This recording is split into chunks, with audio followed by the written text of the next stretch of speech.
That's why it's so great to talk to another podcaster because when I'm all fucked up, you like kind of nip in there. I'm a former podcaster. I haven't done a podcast in Don't call 14 it a months. comeback. You're former. Yeah, maybe I'll get back into it now. But Well, I mean, you definitely got a lot to talk about with your new gym, and yeah, that's true too. I've just been so busy since like I don't know, last year October, I just things got busier with uh teaching jujitsu at on the base. And then it just kept growing and growing, and I was just busy with that and doing kids judo and too many things to juggle. yeah, I got you. That's awesome. You need a PR guy. Yeah, I need a lot of things.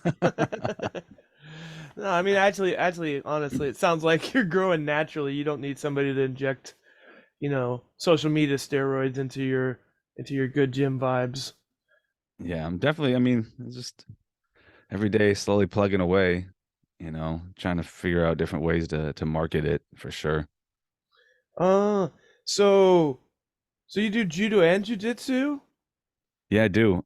We got a kids judo class and adults now. So before I wasn't teaching adults because I just didn't have time in my schedule to do it. I was teaching at the youth center on Kadena Air Base, and that was at the youth center. But then after that, I had no time to teach an adult judo class. So opening the gym off base allows me to do that kids judo, and then right after that, adults judo class. We do that twice a week. We also have Saturday practice as well. Oh, okay.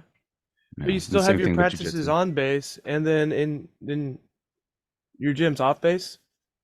Yeah, my gym's off base. Actually, with the kids judo, I stopped the contract at Kadena. Oh, okay. Yeah, and then I'm thinking about maybe just dropping the jujitsu class on base and just grow this off base dojo. How far is it from Kadena?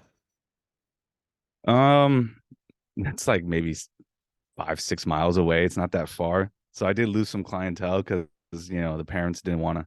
They say it's too far. Uh-huh. It's Well, everybody it's drives, island right? traffic. Yeah, it's island traffic. It's 6 miles, but it takes like 20, 30 minutes to get there because of the traffic and all the traffic lights and all that. So Uh, well, if yeah, if that's yeah, the straw that broke the camel's back, then maybe it wasn't for the best anyway.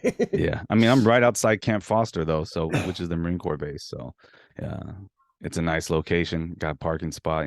Parking's hard to find hmm in Okinawa, so it's a good commodity, So good are access. so are people kind of coming to you for jujitsu, and then they're like, "Hey, I want to improve my game. What if I work on more tachiwaza?" Or do they just have a genuine, like, do they want to do judo? Yeah, it's actually both. Yeah, we got people who are just interested in judo, wanting to do judo for whatever reason. Maybe their family member did it before, or they did it as a kid, or they're just brand new to the sport. And hmm then there are folks, yeah, who are also jujitsu practitioners, and yeah, they want to try it out. And yeah, want to improve their game. Want to actually know how to off balance somebody, throw them, take them down. So it's Right. nice. Yeah. I mean, God bless them, but you see some jujitsu instructors are like, okay, guys, this is a arm throw, this is Osoto, and you're like, oh, just show them the armbar, dude. That's not it, man. You know? But I guess it's partly because the rules are different too. It might like probably a seoi where you drop somebody on their head in jujitsu is good enough.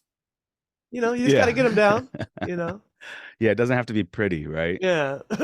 Yeah, you don't have to go for the wazari or the ippon. Can you just get them to the ground so you can start executing the positions and to submit? Right. Yeah. But I mean, you got that both background, so you're no BS, so that's cool. Yeah, I enjoy both arts. I enjoy doing nogi as well. It's just all three of them are different and special in their own ways. You know. Like for instance, like it seems like they always start with Osoto. It seems like the most functionally applicable move, but it's kind of advanced to actually get it right and not get countered. Yeah. Like Yeah. If you so, don't know how to move your head forward and down, right, towards the mat and then point your toe down and when you're reaping. it can be an ugly result on your end. Yeah, you don't see it in jiu-jitsu much, even though I see them teaching that as one of the first takedowns to the kids. Yeah, that's kind of Maybe funny, you huh? don't. Yeah. Do No, you? not yet. No. That's a hard one to teach, yeah, in jiu-jitsu because they their stance, they like to bend over, stick their arms out, especially as beginners. They're not used to relaxing and standing up straight, good posture, things like that. Yeah. Yeah, I mean, so it's like it seems like in jiu-jitsu they teach judo and like wrestling takedowns, but you wouldn't shoot a shot on somebody with a gi the same way. You never have the collar tie, you know. Right. It's like, but in judo you don't attack the legs, so it's kind of its own thing now. Yeah, you definitely don't want to grip with somebody if you're going to be shooting a double. You want to keep distance and then try to set it up somehow without gripping the gi. Someone asked me, they said, "Hey, this next match, I'm going against a guy who does judo. What do I do?" I said, "Don't grip with them."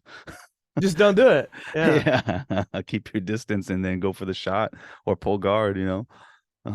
Grab his belt and he'll get really pissed off. Grab his belt, hold it.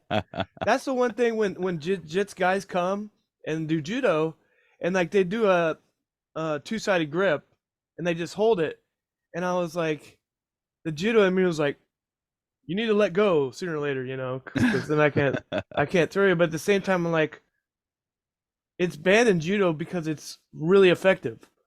Your opponent can't do anything if they're holding two parts on the same side. Yeah. So it's like I don't want to, but at the same time, it's like we only got 2 minutes for randori. Let's make some mistakes or something. Yeah, I think that's it's free practice, right? You're supposed to practice good technique and execute, and you're gonna fail. That's the whole point. You fail in that time, so Right. you can do the real deal. Yeah, I don't know. You probably always say like, "Hey, look, your grips are bad, and you want to know why? Maybe we should just focus on fundamental grips. Vice this 2-on-1 or a cross grip." Uh, Yeah. How you been? oh, pretty good, pretty good. A lot of things. I was working on base for a while at a Japanese company. But now I'm out of that and I'm back to teaching English. Yeah. Are Yeah. you training judo often and doing wrestling as well? Yeah, so I coach wrestling on the base for the kids and the adults. Um, and it was a real bad news bear for a while, bad news bears for a while, but I think Yeah. we actually got some decent kids now that I can actually take to a tournament, and I don't feel like they're gonna be climbing up the walls. So I'm pretty Yeah. excited about that. Is this a Eh, contract? Oh no, it's just volunteer. Just volunteer? Yeah. Yeah. That's cool. That's cool. Is it all year round or do you have a sports season or something? It's all year round. Oh, nice. Yeah. And I've been doing judo twice a week. Is Um, that with Redwood? yes. Yes. Marcy? I forget her son's name. It slips my mind. Shannon? Shannon. There we go, Shannon. Yeah.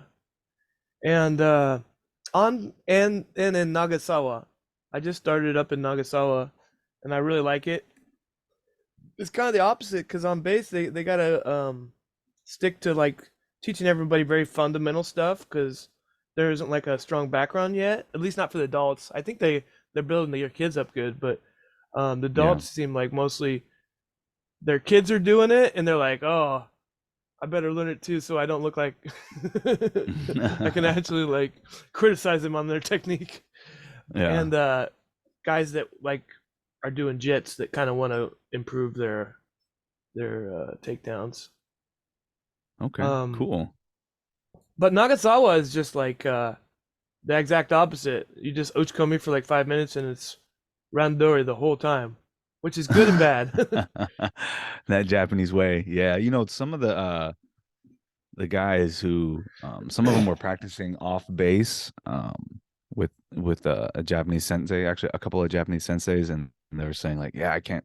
The reason why they came to my dojo was because we know that you're actually going to be teaching techniques, and there's going to actually be structure, and it's funny that you mentioned that, because I think what they were doing was exactly what you just said. They would just show up, do a quick taiso warm up, and then it's uchikomi, and then it's okay, let's kick the shit out of each other. I mean, I like that because I like it too. I like that. But That's just right. That's just right for me. But if I was like just starting, it'd be really yeah, rough. yeah, Um, but the cool thing about it is, it's actually pretty free. I think they're more. I think they have like a more structured uh class for the kids. But if you're an adult, I think they just assume that you've done this forever already.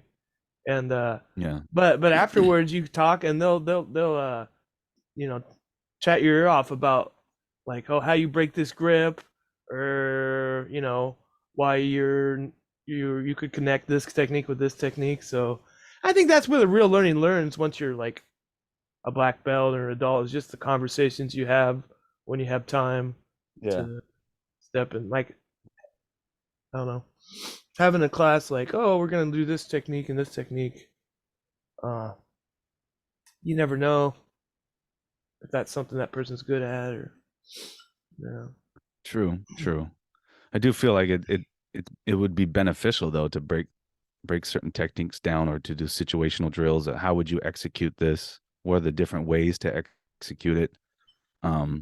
But then you always change it up. I'm always not going to just teach seoi nage or something, because if I have 5 guys who are over 6 foot, they're not going to be Right, doing seoi nage, right? But okay, so next practice, hey, let's go over haragoshi, which is right, something that everyone can do, to include the 6 foot person. right. Or the Yeah, same respect, the 4 foot person. Oh, you should do a sotogari. right. Like, that's not gonna Yeah, turn out well. You should yeah, do drop because seoi. yeah, because doing uchikomi is great, and you can do nagikomi and throw, but how do you set it up? How do you do it while moving in different directions? So that's something I actually enjoy now, teaching and providing to those guys and gals. Well, there was one guest in the base dojo, and I think he runs a gym in Kamakura, and man, he just did Tai Sabaki, and I thought I knew that, right? But when I Yeah. grab fools, like, I think I got more of the wrestling mentality. I'm like just trying to pull them down, make their back hurt, stuff like that. But he lines up his body and like that just whips you around just by connecting his knee with his hand. And I was like, I need to work that. I think that's almost even important than like learning to throw. You know, Yeah. the Tai Sabaki, like, Yeah, because movement, foot drills, all of that, right? It's all important. yeah, I think that's almost even more important than the actual move, because you're never gonna Yeah, get in a position to do a move. right. Yeah.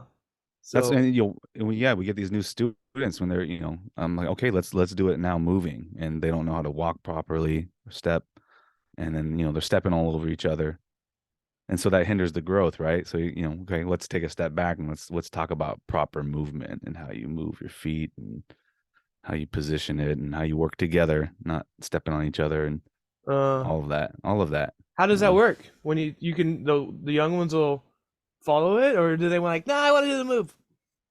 No, I mean the kids actually pick it up a lot faster and quicker than I think the adults, especially if they're starting off, like a middle-aged person. They've never done such techniques or movements. Kids are like a sponge. They pick it up quick. Okay. Yeah, you know, it's like learning how to roller skate or something. Kid, a small little kid can pick it up quickly. Teach an adult who's 30 years old, who's never put skates on in their life. Right. Yeah, Yeah. And I'm sure the it's adult gonna be probably doesn't want disaster. to, yeah, probably doesn't want everybody to see him fall on their ass the same as a kid.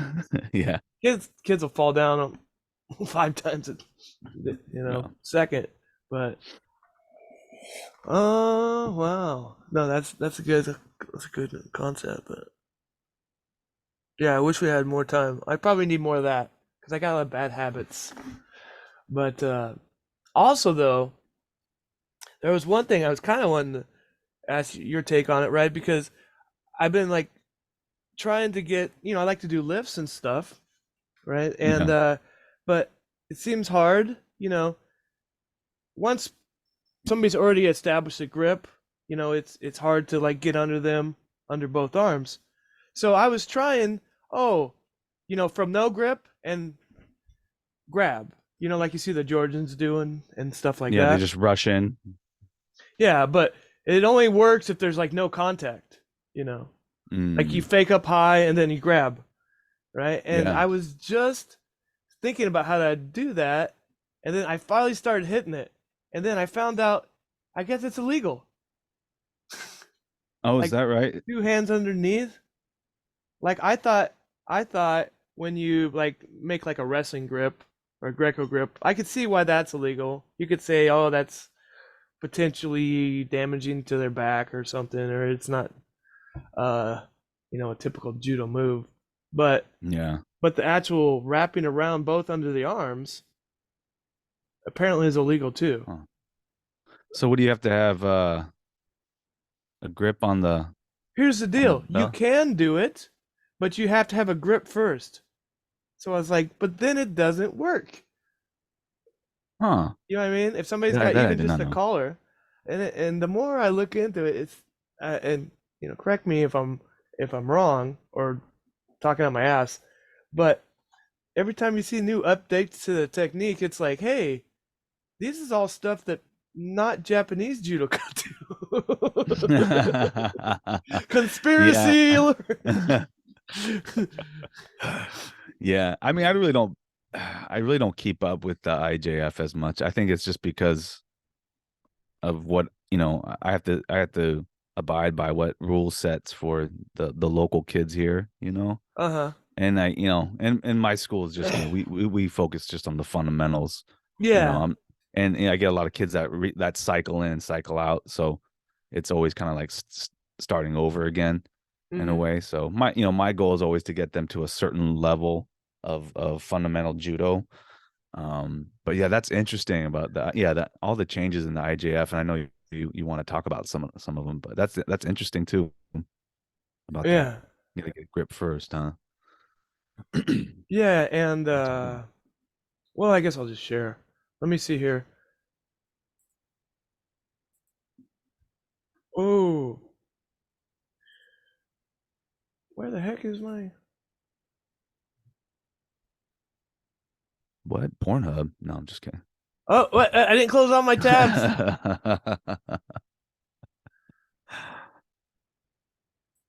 What? Oh. Sorry, I was There we checking out go. your web Yeah, page. that's me. Look at my Nice. dogs from 11 years ago. My cat. Oh, okay. Let's see here.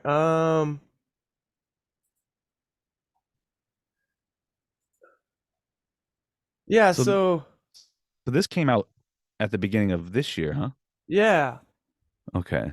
yeah, and some of these are I think not bad. I mean, there's actually a little bit less restrictions on some things like how you score, what's a counter. But also some are Yeah. like, oh, I don't know, dude.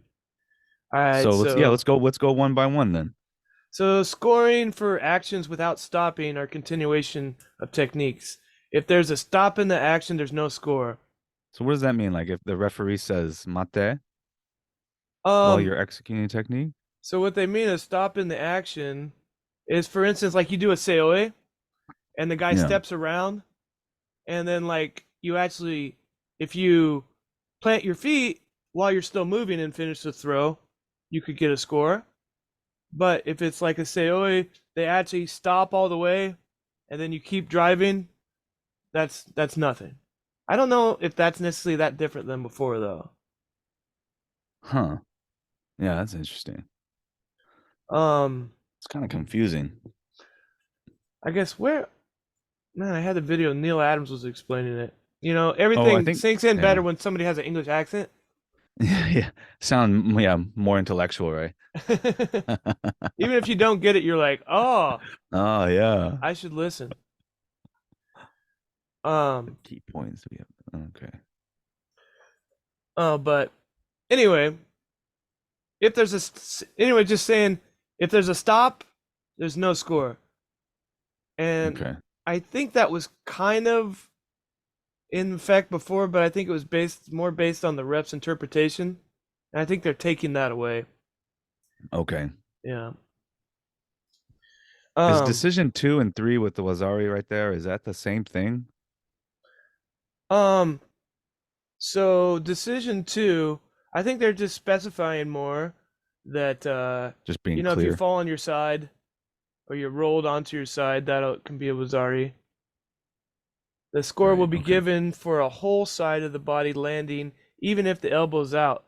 So I guess even if you land on your elbow, a lot of people don't want to get the score. And Uh, so yeah. I think they're trying to discourage people doing that. So there's not so many shoulder and back injuries. But, Mm, so even if you do that, they're still going to score. But, yeah. Yeah. I you're think in the that's good. moment. You're going to do it, I think. Yeah. I mean, when you're flying through the air, it's complete chaos, right? You don't have time to be like, boop, boop, boop, boop, boop, boop, boop. Oh, Yeah. wait, I should just Make take sure you this put the throw. hand out. Right. And I think so. This is similar. So, Wazari criteria comprises landing on the whole side by 90 degrees, uh, on one One shoulder and shoulder. upper back. So, if you fall on your shoulders, that's still a Wazari, I think, is what they're saying. Okay. Even if you try and put your hand out, they're gonna score. Okay. Okay. And decision four, falling backwards. Um, On 2 elbows. so if you fall back like this and catch yourself, so Yeah. not only does your opponent get the point, um, they give you a Shido Oh. for trying not to fall. Oh, so you get a okay. So it's a Wazari? It's a Wazari if you fall back on your hands. What? I know, right? I wish I had some. That's that's weird. Where's the Huh. video? Oh, A Wazari, huh? You think they would yeah, just give the right. Shido? And you not only do they score on you, but you have a Shido. So that can pretty much determine the match right there on, a Yeah. half-assed Ochigari or something. Has that happened a lot though at that level? Oh yeah, I think so. Like Okay. people trying not to fall, and I think a lot of times, I don't know, but it's so hard, right? Because sometimes you fall on your butt, right? And you want to Yeah. scoot back and work your guard. Yeah. So, but if you fall on your arms, then supposedly that's a Shido. Yeah. But what if it was just a shitty throw and but you just happen to lose your balance and you put your hand down or you land on your elbow because Well, you're I think trying to keep your if your balance, butt right? if your butt makes contact and then you grab your arms, then Yeah. that's okay. So you got to just fall really hard on your ass, which is a technique of its own. Yeah. You got to work that booty. Oh, so initial text. Yeah, this one was interesting. No score for counter techniques where the initial attack is rolled to Uh, the back towards the counter attacking I actually think position. this is good. So this Um, is what if someone's like just being defensive and they throw someone back? yeah. So I don't know. They were given these Wazaris that I didn't really think were worth it. Worth like, for example, somebody tries a Uchimata and then they counter, but they don't actually like lift them. They just kind of roll over. Oh, okay. They don't lift. They just kind of throw or roll Yeah, they just back, kind of huh? roll them over. Actually, I gotta. Okay. So, and it was like, is that really anything at all? It just looks like a scramble, which is kind of exciting to watch. But if a match is determined by that, it's a little disappointing. So that rule, I think, is actually, even though it's taken away a scoring opportunity, I think it's a little good that they clarify that situation. Me personally. Okay. Yeah, that I can understand. Um, and no score for in Shido for reverse Seonagi. That's that's interesting. Because who does that? The Koreans? The Koreans. Yeah. The Koreans. Well, they're the ones who But popularized it, right? it is cool. I think it's a really cool move. Yeah. But No it score now, huh? it is In kind of Shido. dangerous because a lot of times people fall on their face when they do Yeah. it. But I think it's people fall on their face because they don't know the move. They're like, "What?" Yeah. But a lot of people And get thrown too with it. I mean, like clean. right there is a time, yeah, you Yeah. could turn it into a seoe, but you could also turn it into like a backward attack because your hand is wrapped up so tight Mm. that as you move forward, they'll like you could get a very clean like backward technique Yeah. off of it too. And Do you it do just you, yeah, do you think they did it for safety purposes or just because it's not part of the Kodokan techniques or I a little I bit of think both? you could make the argument Yeah. safety, but the reason it's a safety is because you got to train it, you got to be experience it, you know, Yeah, but we're talking also at the highest level of right? They're competition, yeah, right? don't tell me they're not watching the tape, you Yeah. know. Um, Yeah, that's crazy. so that's kind of I don't know, and it could be prone to injury. It's kind of a but they say that the Koreans have a reputation of doing like the standing arm throws and stuff Uh-huh. like Yeah. and and even on the local tournament I saw a while ago, like they seem to be harder on the when you hyperextend the arm, even like for grip breaking. And it was like Hansoku Maki, like no Shido, no messing around. Oh, okay. And it was like kind of BS that I don't know, the whole tournament was kind of decided that way. Somebody go like, oh, and I was like, dude, it's just a friendly local match. I could understand if this is like a qualifying tournament and your life depended on it, but it's Right, just right. yeah, it's just your kids are watching their sensei compete. You would think they'd rather see him lose than have to be a pro wrestler. Like, oh, but apparently, Koreans are like really good at those moves where they lock up an arm and throw you. Yeah. So, Huh. but this one, it's like reverse seoi, but there's also the reverse seoi where you go in the other way, the backwards way of the arm. Yeah. That's a little dangerous because it does hyperextend, but I think you could make the Yeah. argument. But honestly, I think it's kind of like I think sometimes they have the best in mind, but sometimes it kind of feels like you're over at uh, you're a kid and you're over at some friend's house and you're playing Cowboys and Indians or something like that, and he just says, "Oh, your bullets don't hit me because I have a force field," and it's his house, and you want to play his new video game, so you can't say shit, you know. He's making up all the rules as it goes along. He's making up, you can't do that anymore because that's too effective. I gotcha. No, you didn't, because I changed the rule now. Oh. No, you don't. I was like, hey man, you, you get that Xbox out yet? I'm tired of playing.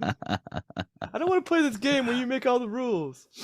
Uh, but oh, okay. This one is actually. Oh, I got the 10-minute warning. Oh, we got 10 minutes. We can come back if you want, Let's go. Let's go. um, this Yeah, one is this one, kind of go cool. ahead. I think this one's actually not a bad idea. Yeah, I'm kind of confused by it. So I don't know if you can break it down for me. Okay, so gripping under the belt, right? In the in phase of the technique is allowed when the opponent is already in newaza. If the throwing tick is interrupted, gripping under the belt is a newaza action. So, man, I really need that video.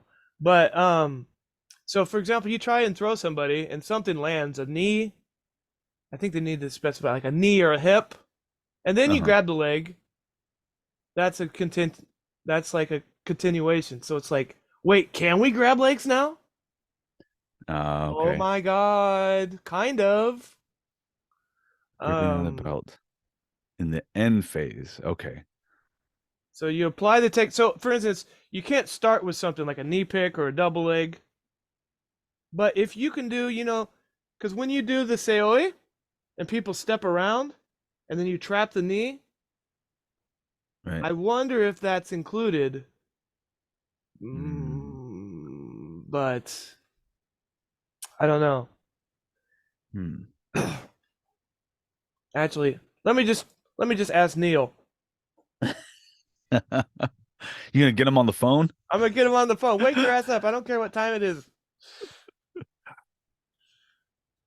I had the tab up. I must have closed it.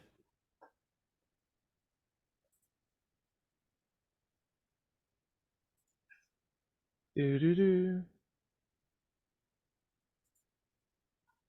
Here we are.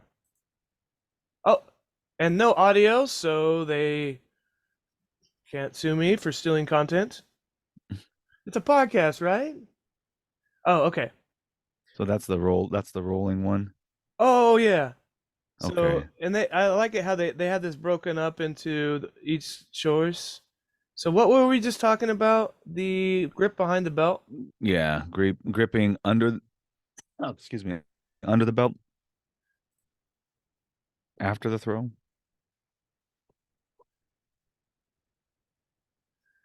All right. So,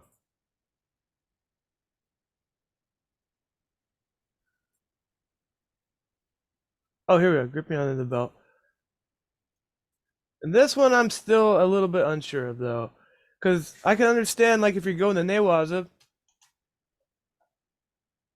So I guess you see this dude, right? He Okay. does like a sode, some kind of sode action. Oh, I missed it again. And as he falls, he pushes the leg over. Mm. That seems like that's okay now. You know what I mean? Because he Yeah. applied the technique with the sode action. So if Um, I went like for a let's say a Tai Otoshi and they land on their knees or on their side simultaneously, I can let go of the collar and grab the pant leg and drive him to the mat. I well, I guess guess if you something like see that. this dude, it looks like the guy's already falling down, and it's in continuation. And then he pushes the leg over to clear the Hmm. score.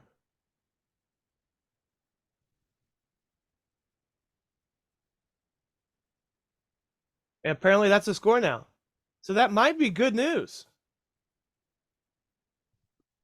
Hmm. Because I was like, for the past 10 years or so, I've always just been terrified because they were like, no mess around Hansokumake. And maybe they're starting to like, maybe there's some merit here. But the whole deal is they don't want like Jordan Burroughs to just like not even train, come in for a weekend, blast double everybody, and go home. You know. Yeah, So it's like yeah. because that would totally work.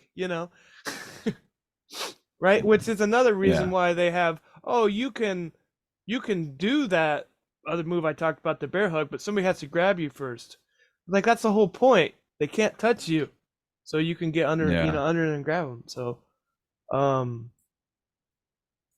okay, so now it seems like you initiate attack, and then you can potentially like grab a leg, or I don't know if it's just like you just help it over, Yeah. bump it over, or you can actually I think you're right. hold on that shit, grab them pants. I don't know. Wow. Um, so this unconventional grips, it doesn't sound like any different. Let's see, where's the like pistol grips, two-sided grips that I was just Yeah. complaining about. Um, Yeah, what was that? What did it say? It said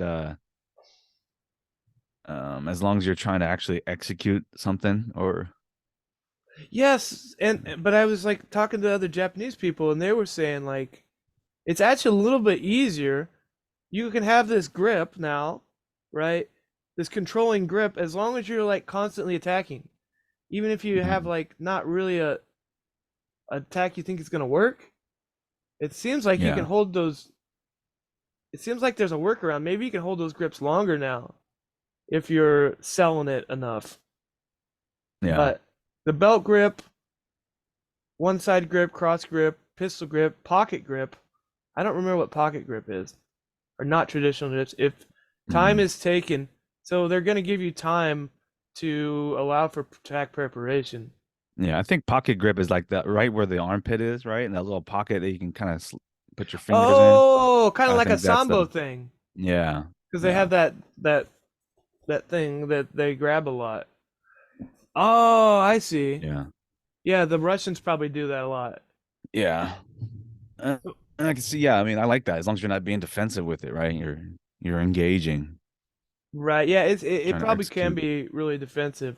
So this still isn't Yeah. really necessarily clear what they're doing with it, but um yeah, it could be good, it could be bad, I'm not sure. Number 10 Breaking is nice, grips. breaking the grips. Yeah, so it seems like you can do the two-handed grip break now. As long as you immediately attack or associated Yeah. grip, like That's my jam. yeah. I'm back. Yeah. Oh, where'd Neil go? Where's Neil? I need you, Neil. Don't leave me. What tab are you? Right, that one Oh, right here. there, right? Yeah, Here, there you here, go. here. Um, yeah, so that's cool, right? I Yeah. mean, two-handed grips, because honestly, if anybody's good, it's really hard to break with one hand. I Yeah. mean, you're just not gonna do it. There's a couple tricks that actually somebody just showed me last week, though, but it's still kind of tough. Hmm. I can understand you grip it, you hold it, but you grip it, regrip. I think that's a good move. You're not that bad, IGF. Yeah. You just Sometimes had it they're not wrong the for Dark 8 years, Lords. so don't Yeah, worry. they're not that bad. Um, let's see, what's this? Those are the unconventional grips. Unconventional grips. I think this is like your reverse. Oh, belt grip.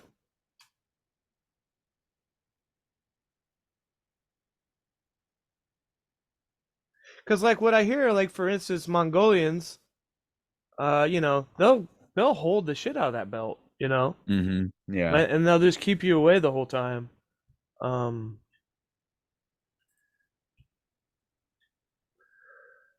and I think there might be another workaround that maybe you could still get these unconventional grips, but I don't know. I guess I'd have to actually see it. Um, which one is this? Breaking grips. Yeah. Breaking grips. So I Yeah. guess he gives an example of Ishido. So in this one, you can see he's breaking grips, but he's backing up. Yeah. He's not